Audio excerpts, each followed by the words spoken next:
Les balades, c'est bien. Le ski, c'est bien. Bon. Mais quand on a des enfants, il faut savoir retourner à l'école. Hein? Petit Apollin, petite Myrtille, il faut savoir y retourner parce qu'on n'a pas le choix. C'est la vie.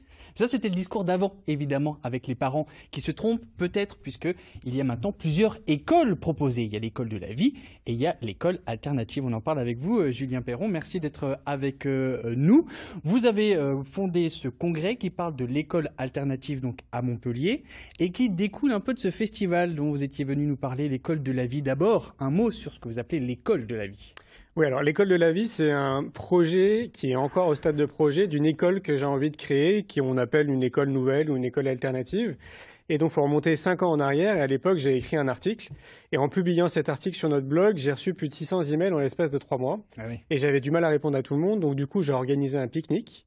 Et de ce pique-nique, il y a 600 personnes qui sont venues. Et ça s'est transformé l'année d'après à un festival qui s'appelle le Festival pour l'école de la vie.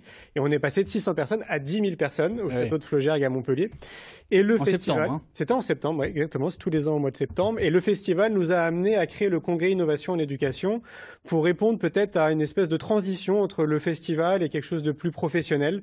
Le festival, voilà, c'est un festival, donc ça s'adresse à tout le monde, au grand public. Évidemment, il y a des enseignants, des professionnels qui viennent, mais c'est un festival avec des ateliers, avec des animations, des spectacles. Tout tourne autour de l'éducation. Il y a 35 conférences, il y a 220 exposants. Sauf que le congrès, lui, se veut être vraiment dans le format type congrès. Donc, il y a 12 conférences, donc le samedi et le dimanche, en l'occurrence. Cette année, c'est le 29 février et le 1er mars. Et donc là, on parle d'éducation et notamment de tout ce... Enfin, c'est un sujet qui est tellement gigantesque, il y a tellement de choses à aborder. Mais qui ne se limite pas qu'à la période scolaire, alors. Ah non, du tout. Non, du tout. Oui, en fait, mon constat, j'ai réalisé 2 films. Le premier film que j'ai réalisé s'appelle C'est quoi le bonheur pour vous? Et de là a découlé un autre film qui s'appelle L'école de la vie, justement, une génération pour tout changer. Et pendant ce film, j'ai rencontré 120 professionnels qui sont des professionnels qui proposent des outils, des méthodologies, des points de vue aussi parfois pour essayer d'accompagner au mieux les parents, les enfants et les enseignants. Et je me suis aperçu qu'il y avait des centaines de milliers en réalité de solutions pour essayer d'accompagner un peu tout le monde. Donc du coup, j'ai un peu creusé la question. J'ai créé ce film-là, ce film maintenant circule un petit peu partout, et ça m'a donné envie de mettre en lumière justement ces acteurs qui sont pas assez médiatisés. J'en parlais en loge tout à l'heure quand on était en train de me maquiller, et à chaque fois que j'en parle quand je vais dans les salles de ciné, je cite une dame qui s'appelle Anne-Marie Guignard. Est-ce que vous la connaissez? Pas du tout. Voilà, personne ne la connaît. Mais on la salue. Elle est très sympa. Bah oui, je ne pas. Elle a créé une méthodologie qui s'appelle Défi 9. Défi comme un défi, le chiffre 9. Et ça permet à n'importe qui en une semaine de ne plus faire de fautes d'orthographe. Ok. Pourquoi on n'en parle pas assez?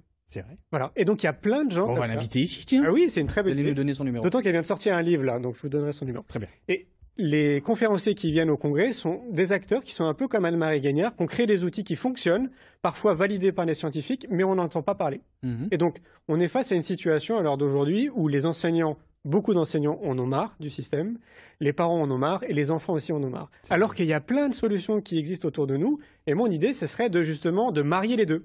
L'éducation nationale et ces outils extérieurs qui existent. Mais alors, ces écoles alternatives à propos d'éducation nationale, elles sont reconnues par le ministère? Certains sont reconnus. Il y a le RIE, je ne sais pas si vous connaissez, RYE, qui a créé, donc il y a très longtemps maintenant, il y a plus de 15 ans en arrière, il a créé une formation destinée un peu à tout le monde pour proposer du yoga au sein de l'école.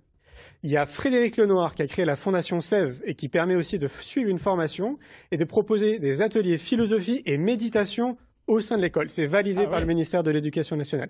Oui, tout à fait. En fait, il y a plein d'initiatives, il y a plein de solutions autour de nous, mais une fois de plus, les médias n'en parlent pas assez, donc on n'est pas au courant. Qu'est-ce que vous en pensez? Parce que là, on a 3 parents sur le plateau de cette éducation alternative, en l'occurrence.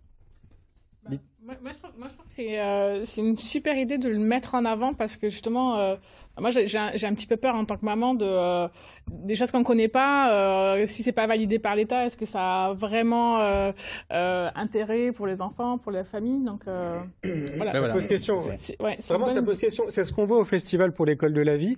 Il y a quand même entre 10 et 15 000 personnes qui viennent tous les ans au château de Flaugergues, ce qui est colossal. Nous, on ne s'attendait vraiment absolument pas à ça. Ce qui veut dire que ça répond à une demande. En réalité, un peu comme toi, en fait, il y a beaucoup de personnes qui se posent des questions. Il y en a qui ont besoin d'être rassurées. Et notre idée, c'est de mettre un éclairage là-dessus et rassurer un peu tout le monde. Bien, et quelle est la réaction du public, puisqu'on en est à la 3e édition, des 2 premières Ça fait beaucoup de bien.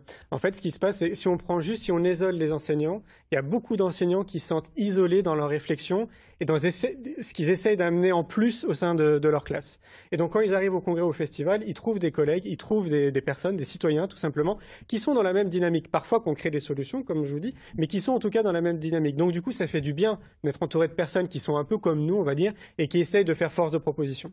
Si ça vous intéresse, ça se passe donc à la salle Jules Pagési. C'est à Montpellier, samedi 29 février, dimanche 1er mars, 3e édition de ce congrès Innovation en éducation. Vous allez sur le site qui apparaît à l'image, c'est innovation-en-éducation.fr pour tout savoir. Et attention, billetterie uniquement en ligne. Exactement. On ne pourra pas acheter sur place, donc n'hésitez pas à aller sur le site pour suivre ce congrès. Merci Julien d'être revenu nous parler de vos projets, en tout cas autour de l'éducation. Et je suppose qu'on vous reverra en 10 jamais 203 d'ici la fin de saison. Plaisir.